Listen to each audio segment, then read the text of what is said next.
Olá, meus amigos, estamos de volta. Depois de descansar um pouco, de viajar, tá? Fomos para Israel. Vocês estão acompanhando aí tanto no canal do meu irmão, no canal da minha irmã também, que agora tem um canal aí e ela quer fazer esse tipo de vídeo. Estão acompanhando também que eu comecei a soltar os vídeos que eu gravei na viagem. Vou passar para vocês as minhas impressões dessa viagem. Gente, foi maravilhoso. Vale a pena, tá? Vale muito a pena. Inclusive, se você quiser ir conosco o ano que vem, vai ter um link aí na descrição de um grupo de WhatsApp onde você vai poder se informar sobre tudo, tá? Você vai poder ter acesso a tudo sobre a viagem, que será Egito e Israel o ano que vem, 2024. Então corre, que são vagas limitadas. Nós tivemos um problema esse ano na viagem, que foi o quê? Muita gente deixou para cima da hora, ficou 6 ou 7 pessoas que não conseguiram vaga, tá? Ficaram ali na briga para conseguir uma vaga em lista de espera, mas não conseguiram. Então elas vão conosco no ano que vem. Então corra, tá? Corra porque as vagas são limitadas. E vocês viram, vocês vão ver aí nos vídeos que eu estou soltando que vale a pena, que é tudo de primeira. Hotéis de primeira, alimentação maravilhosa. Se você não quiser gastar mais nenhum real, você não gasta. Você vai gastar com o quê? Lembrancinhas que você quiser comprar para trazer para os amigos, para as pessoas queridas aí do seu convívio. Então, entre em contato rapidamente, pessoal. Entra rápido porque são limitadas. Olha só, pessoal. Para começar aqui de novo, para voltar a falar aqui um pouquinho do Brasil, falar do mundo, eu quero falar com vocês sobre um país que é muito invejado no mundo. E eu vou fazer uma pergunta, eu peço que vocês respondam aí no comentário, tá? Respondam no comentário. Você vai ter o tempinho da vinheta para escrever aí. Escreva para mim o nome do presidente da Suíça, tá? Escreva porque é importante. Se você sabe o nome do presidente da Suíça sem precisar pesquisar no Google, parabéns. Você é uma pessoa muito, mas muito bem informada. Então responda aí que é só o tempinho da nossa vinheta e estamos de volta.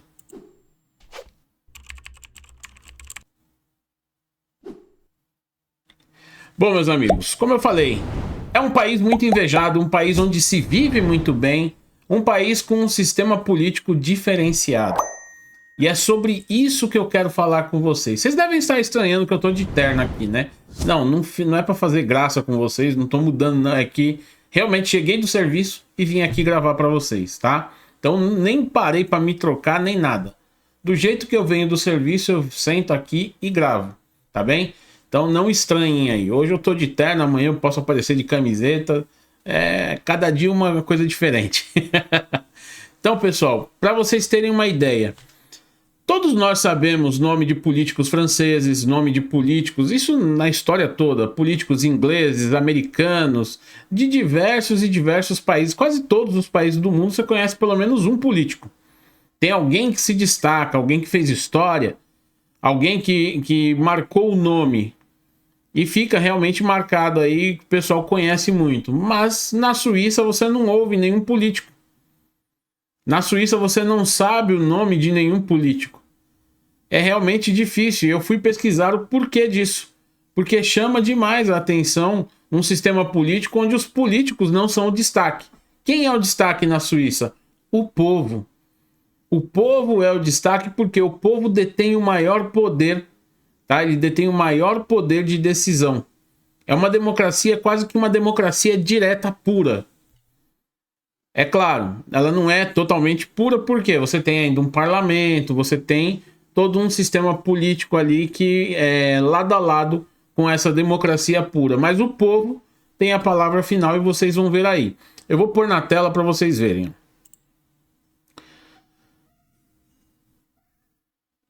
Inácio Cassis era o presidente o ano passado. Esse ano é Alan Sebert. Não, é Alan Sebert, ó, já até esqueci. Não, é Alan Berset, tá? Então, esse é o nome do presidente em 2023. Por quê? Lá eles trocam de presidente a cada ano. Todos os anos o presidente é trocado. É um sistema rotativo entre os 7 ministros ou chefes de departamento do governo federal da Suíça. Sim, são apenas 7 ministérios, tá? 7 departamentos. Então vamos lá. Vamos voltar aqui. Nem se preocupe em decorar esse nome. Ano que vem o presidente já terá mudado. E realmente mudou. É Alain Berset, tá? Sim, a Suíça muda seu presidente anualmente. Aliás, algo de muito interessante na política suíça.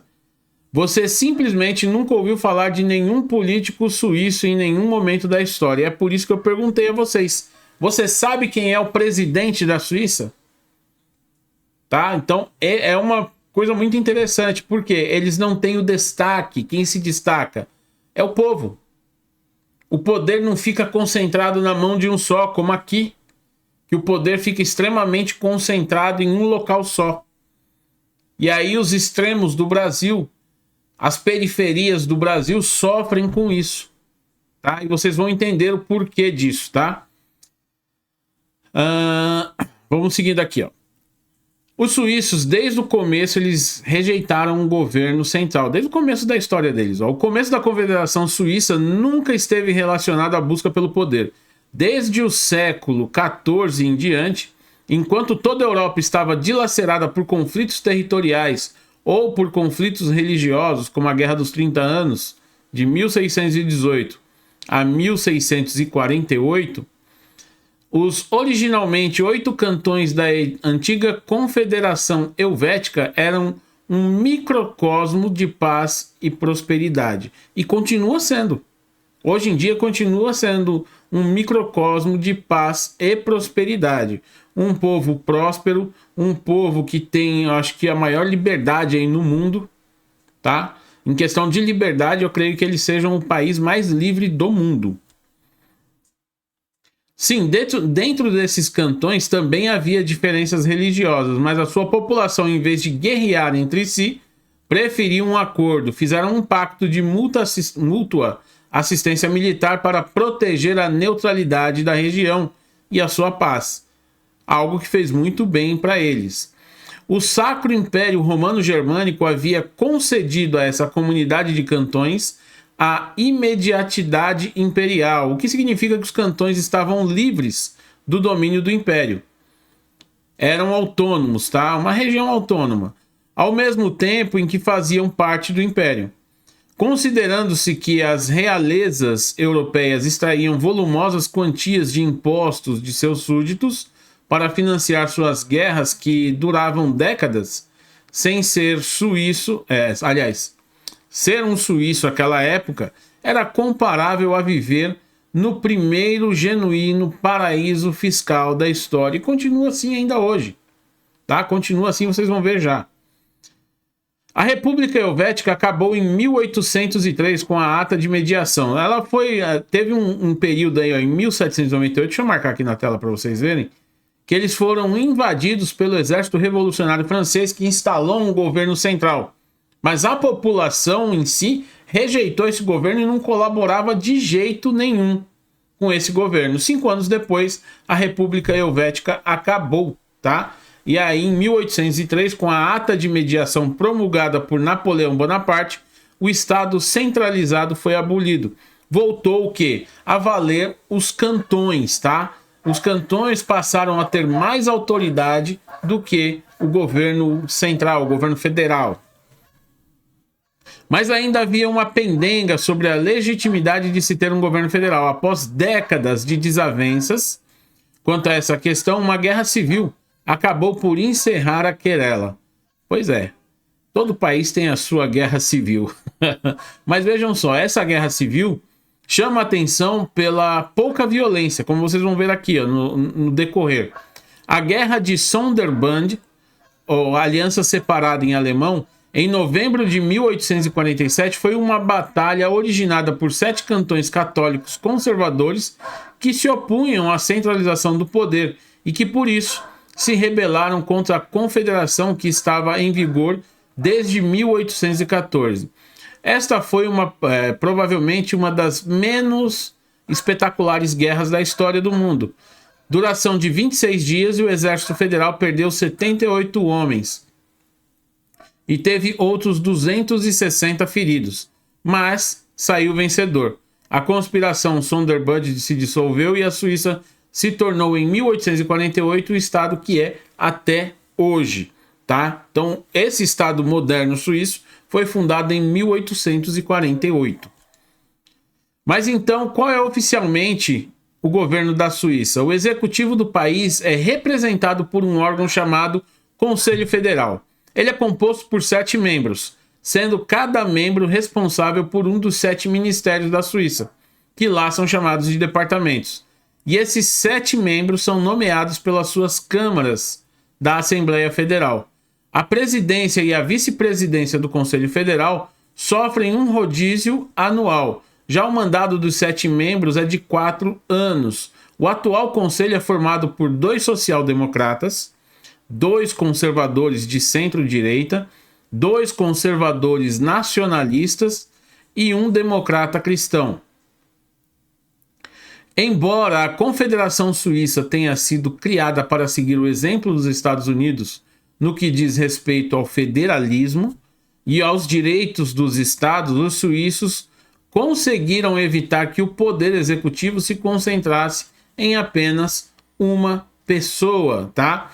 Outra coisa bem legal de se notar é que esse governo federal, essa confederação, esse conselho, ele não tem tanta autoridade. Ele é quase que, como diria assim, figurante. É apenas uma figura ali. Quem exerce realmente o poder são os governos dos cantões. Então, a questão da educação, a questão da economia, tudo isso aí, o presidente, o conselho não se envolve. É decidido pelos cantões, decidido pelo parlamento, tá? O localismo funciona, como vocês vão ver. Os cantões suíços são os responsáveis pelo equilíbrio da política. Os cantões conservadores são todos aqueles que estão fora das grandes cidades, como Zurique, Genebra e Berna. A população das comunidades menores rejeita a ideia de ter um governo distante e centralizado em uma capital nacional. Como resultado, os suíços continuamente rejeitam propostas progressistas, como de abolir a energia nuclear e a de usufruir de uma renda garantida de 2,5 mil francos suíços para cada cidadão. Mais de 75% dos suíços foram contra essa medida. Eles queriam dar mais de 10 mil reais, tá? Vou pôr em reais para vocês aí. Mais de 10 mil reais por habitante. Todo mês a pessoa ia receber mais de 10 mil reais do governo. E os próprios cidadãos rejeitaram essa proposta. 75% votaram contra isso. E por que eles votaram contra? Como eles conseguiram barrar isso? Vocês vão entender agora, porque vocês vão entender como funciona para uma lei ser aprovada lá na Suíça. Todas as leis federais são submetidas a 4 etapas abaixo. Um projeto de lei é preparado pelos especialistas na administração federal. Esse projeto de lei é apresentado para um grande número de pessoas por meio de uma pesquisa de opinião. Governos cantonais, partidos políticos, ONGs, associações da sociedade civil podem comentar sobre o projeto de lei e propor mudanças. O resultado é apresentado a comissões de parlamentares dedicadas ao assunto nas 2 câmaras do Parlamento Federal.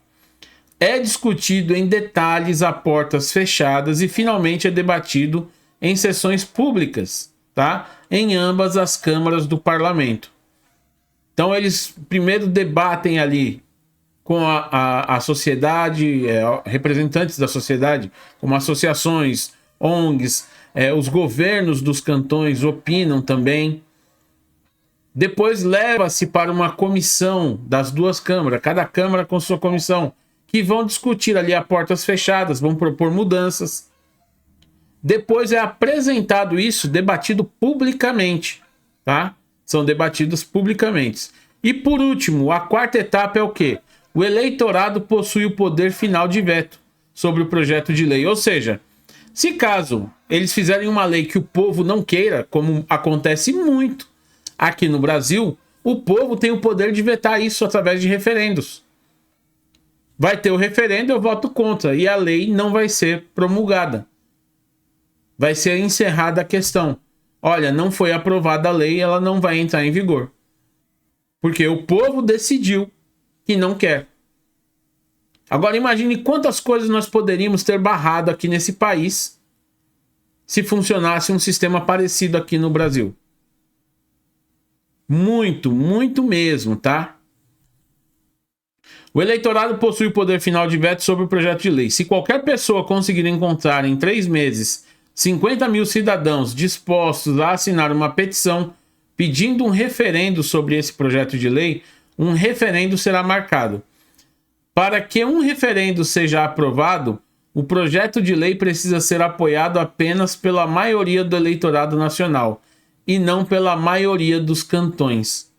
É comum a Suíça fazer mais de 10 referendos em um determinado ano. Então vejam só, é o povo exercendo a democracia, o povo exercendo o poder. Lá o poder realmente está emanando do povo. Ou seja, se os representantes escolhidos, eleitos, não quiserem fazer a vontade do povo, como é aqui. Aqui no Brasil é assim, eles fazem a vontade do povo apenas nas eleições. Olha, eu vou fazer isso, eu prometo. E não cumprem. Quando chegam lá, faz o contrário da vontade do povo. Não, vejam só, nós fizemos um acordo com o governo vai liberar aqui um PIX, porque agora tem emenda PIX, né? Olha, ele vai liberar aqui um PIX, e aí a gente vai usar esse dinheiro na região em que a gente foi eleito para construção de hospitais, escola, tudo balela.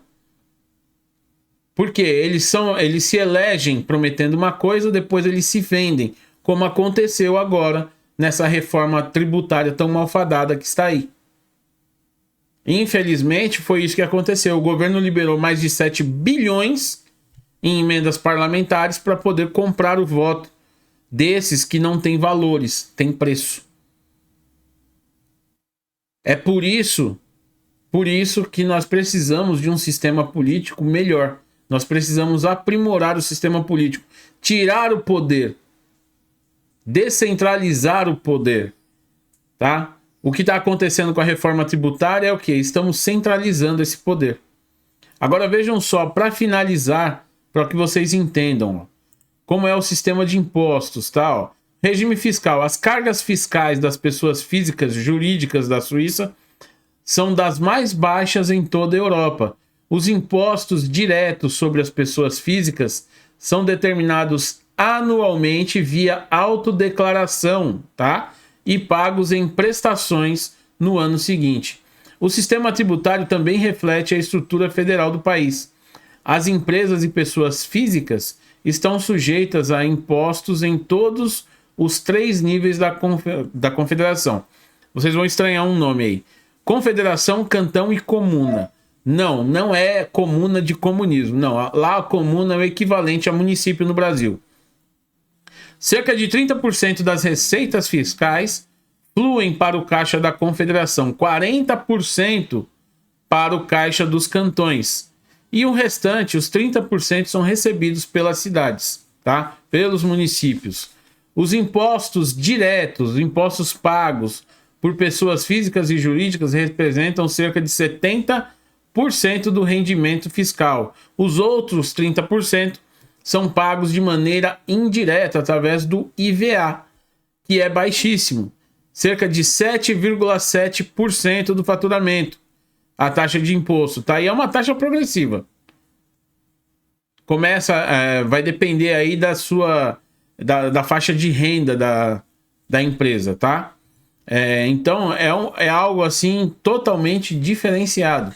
Ao contrário do que acontece aqui no Brasil e que com a reforma tributária vai piorar ainda mais. Por quê? Vai centralizar ainda mais o poder no Brasil. Ao invés de se espalhar, de dar poder aos municípios, aos estados, não, nós estamos dando mais poder ao malfadado presidente que está ocupando aí o cargo. Então, infelizmente, é isso que está acontecendo.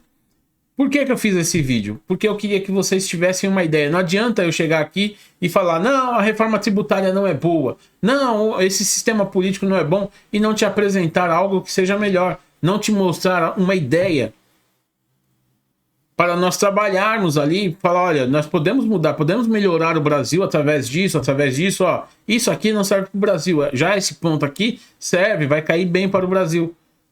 Então, por isso que eu quis fazer esse vídeo. E peço a você que nos ajude, que compartilhe esse vídeo, que mostre aos seus amigos, porque nós precisamos lutar pelo Brasil. Eu voltei, agora que a mente já voltou ao normal, estou de volta, com mais garra ainda para lutar pelo Brasil, tá? Não esquecendo de alguns pontos que eu estava deixando, negligenciando na minha vida. Mas vamos lutar pelo Brasil até o fim e eu conto com a sua ajuda, tá bem? Pessoal, mais uma vez lembrando, se você quiser ir para o Egito e Israel conosco ano que vem, entra aí no grupo do WhatsApp que o link vai estar, tá certo? Vai estar aí na descrição. Entra lá, entre em contato com o Ricardo Paiva, porque você já tem o telefone dele, então entre em contato porque ele vai facilitar a vida de vocês. Fala, ó, eu tô vindo aqui porque o gordinho lá do Expresso Conservador falou que o senhor facilita, que vai me ajudar, que eu vou realizar o meu sonho. Então pode procurar ele e fala que fui eu que indiquei, tá bem? Um grande abraço, que Deus abençoe a todos e até a próxima.